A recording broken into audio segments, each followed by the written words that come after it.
Olá galera, tudo bom? Como vão todos? Meu nome é Zenildo Prazeres, médico veterinário especialista em comportamento animal e psicólogo humano. Vocês já ouviram falar na cordectomia? Pois é pessoal, hoje vamos tratar um pouco sobre esse tema tão polêmico que vem ganhando proporção na nossa sociedade. Mas antes eu quero dar uma explanada sobre as cordas vocais e a seringe. Vocês também já ouviram falar na seringe? Pessoal, vamos acompanhar o vídeo até o final e vamos entender um pouco qual a semelhança e a diferença entre a seringe e as cordas vocais. É uma mixagem de tema que não tem como separar essas questões. Essa daqui, eu estou falando com a Maia.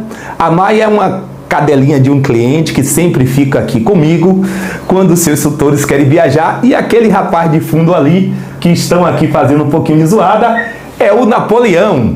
O Napoleão é um paciente que precisou ser internado aqui na minha clínica e hoje eu estou dando alta também ao Napoleão. Mas antes de qualquer coisa, eu pedi permissão aos tutores para estar fazendo esse vídeo lindo e maravilhoso para nós estar falando um pouco da cordectomia, da seringe e das cordas vocais. Vamos focar nessa questão da cordectomia. A cordectomia é a retirada das cordas vocais dos cães ou de qualquer um outro animal que tenha as cordas vocais. Bom, esse procedimento de retirada das cordas vocais é uma conduta proibida pelo Conselho de Medicina Veterinária Federal. Então, se você tem um cãozinho e que ele late muito, por favor, preserve as cordas vocais do seu animal. Contrate um especialista em comportamento animal ou até mesmo um adestrador que entenda de comportamento e faça o trabalho para inibir esses tipos de latido sem precisar fazer esse tipo de agressão, ou seja, de cordectomia, que é a retirada das cordas vocais. Um animal desse tão inocente que só quer interagir. Quando você retira esse tipo de estrutura, você está fazendo uma amputação nesse animal, tirando uma estrutura que serve, que está ali nesse animal desde a época da evolução, para que haja uma comunicação. Então você priva esse animal do seu repertório comportamental. É essencial, uma coisa primordial, assim como a fala está para o ser humano. Falando da fala, do ser humano, alguns pesquisadores registram que a fala está presente na humanidade há cerca de 50 mil anos, mas outros defendem outra tese e diz que a fala está presente no ser humano há aproximadamente 500 mil anos, ou seja, meio milhão de anos. Mas isso vamos deixar para os antropólogos fazer esse tipo de estudo, que hoje o nosso tema aqui é a cordectomia. Eu só dei essa pincelada para vocês verem quanto é importante determinadas estruturas no indivíduo. A corda vocal, propriamente dita, ela fica bem localizada precisamente na laringe, bem no topo da traqueia. Essa corda vocal, elas são dois músculos membranosos que facilita, ou seja, que é responsável pela fala. Mas lembrando que não é só a corda vocal que está inserida no processo. Desde as costelas, ou seja, aquelas costelas mais plantar no ser humano, vamos dizer dessa forma, está inserida nesse processo até a estrutura do sistema articular. Então, existem três tipos de sistemas envolvidos nisso. É o sistema respiratório, o sistema fonético e o sistema articular. Esses três tipos de sistema dão uma conotação no desenvolvimento da fala. Lembrando que o ser humano não nasce falando. esse dom da fala, vamos dizer assim, está voltado para o aprendizado do ser humano. Foram feitos experimentos que seres humanos, quando são desprovidos de estar no contato social com outros seres humanos falando, eles perdem a capacidade de estar falando, porque não conseguiu aprender. Para vocês entender mais um pouco, existe mais de 6.500 tipos de idioma no mundo todo. Ou seja, o ser humano aprende. No Brasil, nós temos cerca de 190 idiomas que estão entrando em extinção. Olha, gente, são um número de dados impressionante, como nós falamos na capacidade de fala do ser humano. Com base nessas explicações todas que eu dei, voltando para agora diferenciar as questões da seringe, que é esse camarada ali que tem, que é o Napoleão. Né, Napoleão? Né, Loro? Loro? Loro? Isso! Esse som que o Napoleão acaba de emitir, isso é facultado pela estrutura chamada seringe. A seringe fica no término da traqueia, naquela bifurcação, um pouco antes da bifurcação, entre os dois pulmões direito e esquerdo. No caso das aves, eles têm os sacos aéreos, que facilita o plano de voo dessas aves. Mas vamos focar aqui na questão da seringe. O assunto é fabuloso e a gente termina se envolvendo com toda a anatomia desses seres. No ser humano, são as cordas vocais. E nos cães também são cordas vocais. Aí vocês podem me perguntar, por que o cão não fala e nós falamos? Olha, pessoal, isso está relacionado a estruturas das cordas vocais e também da estrutura da laringe desses animais. Que a nossa laringe, juntamente com as nossas cordas vocais, elas foram moldadas para a fala, para esse poder da fala. Entende? Quanto à comunicação, todo animal é capaz de se comunicar, tanto nós seres humanos, como nos cães, como nas aves, né, Napoleão? Loro, loro, bom dia! Viu, pessoal? Essa é a capacidade de comunicação que existe em todos os seres, mas a fala é um dom exclusivo do ser humano. Aí você me pergunta, o louro não está falando? Calma, pessoal, que eu vou explicar essa questão mais a fundo. Bom, então, essa questão dessa estrutura, juntamente com todas as outras estruturas, desde a úvula, desde o sistema articular, desde o sistema fonético, desde o sistema respiratório, a dente, até os nossos seios frontais, seios nasais, todas essas questões estão envolvidas na fala do ser humano, que está relacionado à fonética. Eu não vou me aprofundar mais nisso, porque senão o nosso vídeo vai ficar muito extenso e eu quero que vocês entendam logo a diferença entre a seringe e as cordas vocais. Lembrando que a seringe está lá, término da traqueia, enquanto as cordas vocais estão lá na laringe.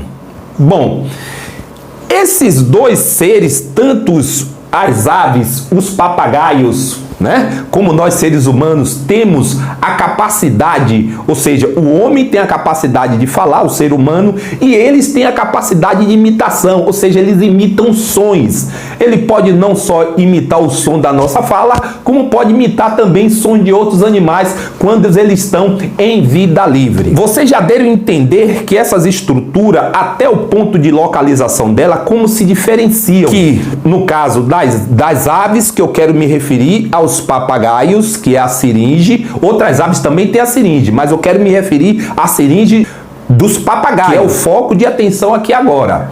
Bom, então tem diferença até ponto onde fica localizada essas estruturas. No que se diz respeito ao ser humano, o ser humano tem a capacidade cognitiva de usar essa estrutura. Não só depende das questões estruturais, como também depende das questões cognitivas. Ou seja, o nosso cérebro, ele tem uma determinada região que é responsável pela fala. Tão certo que existem pessoas que quando tem um tipo de AVC e chega nessa área da fala, eles perdem a fala. Por quê? Porque é uma questão cerebral.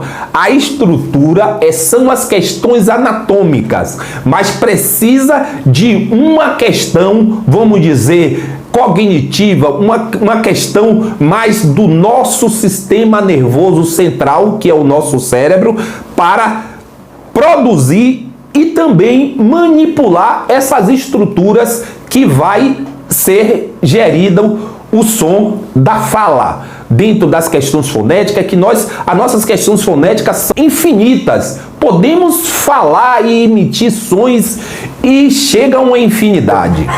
Esses camaradas que são os responsáveis de imitar os sons dos seres humanos ou de qualquer outro animal, está responsável pela siringe.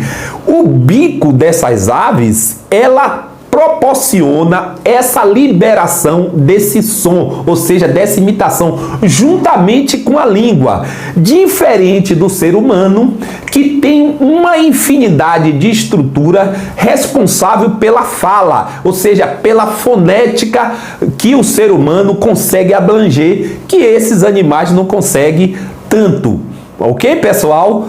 Bom, fazendo um apanhado geral entre todas essas questões que foi mencionado aqui nesse vídeo, eu vou deixar aqui agora uma dica ouro para vocês. Ao vocês adquirirem uma ave dessa, vocês precisam saber a procedência, se é uma ave legalizada pelo órgão competente, né, que é o IBAMA, ou se é uma ave de uma procedência, vamos dizer, de um contrabando.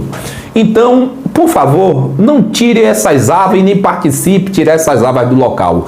No meu caso, como médico veterinário, eu atendo qualquer tipo de ave. A ave que chegar, o animal que chegar no meu consultório, eu atendo, porque eu tenho um juramento para salvar todo tipo de vida animal, independente das condições do seu dono, não importa. O meu papel é intervir e salvar a vida desses animais. Bom, pessoal, espero que o vídeo sirva para que você venha entender mais ou menos qual é a diferença da siringe que está nas aves e as cordas vocais nos seres humanos e nos mamíferos, e por que o ser humano consegue falar e esses animais não conseguem falar. Está relacionado à estrutura dele e às questões cerebrais. Porque se falam muito que a adaptação é que gera o comportamento da estrutura, ou seja, a adaptação, o meio é que vai gerar. Não, primeiro vem a estrutura e a estrutura vai se adaptar ao meio. Não é o meio que vai fazer a estrutura. Então, os animais que têm aquelas estruturas é que vai se adaptar àquele meio. Lógico que sabemos que o meio interfere no comportamento de qualquer espécie. Isso é fato e molda suas questões biológicas. Mas, do ponto de vista, a espécie tem que estar com sua estrutura pronta para se adaptar àquele meio. Tão certo que tem um determinado tipo de organismo que não tem aquela estrutura e ele se extingue frente às interferências que estão voltadas naquele ambiente para as questões anatômicas ou fisiológicas daquele ser. Mas isso aqui é um outro caso que nós vamos tratar em outro vídeo. E aí vocês me perguntam, e por que o papagaio consegue falar além da siringe? Será que tem algumas questões neural? Sim, pessoal. Foi feito estudo recentemente e essas aves, que são os papagaios, dentro do centro cerebral dele, que está voltado para o comportamento de movimento, existe uma outra estrutura ao redor desse centro cerebral chamado concha. A concha é responsável pela fala dessas aves, por ser muito inteligente, e elas conseguem, através dessa concha, que é uma estrutura cerebral, fazer o movimento ideal próprio da siringe, juntamente com a língua e o bico, e sair a imitação da fala. eles não sabem o significado das palavras, mas que eles repetem e repetem, que eles são excelentes imitadores, Sim, pessoal, se vocês querem deixar o seu comentário a respeito da cordectomia, que é a retirada das cordas vocais nesses animais, deixe seu comentário. Se vocês quiserem comentar também um pouco ou tiver alguma dúvida a respeito da seringe que está voltada no papagaio, deixe também o seu comentário. E o Dr. Z só tem a agradecer a todos vocês que estão aqui presentes no canal. Um forte abraço a vocês que comentam todos os dias aqui no canal. Eu ia enumerar os nomes aqui daqueles que comentam todo dia e sabe de quem eu estou falando. Um forte abraço, um abração bem apertado do Dr. Z. Não deixa de subir de 2 pés, aquela voadora no peito do like, compartilhar, ativar os sininhos e comentar. Vamos falar um pouco com o Napoleão. E aí, loro? E... Ok, pessoal. Até os próximos vídeos e até lá.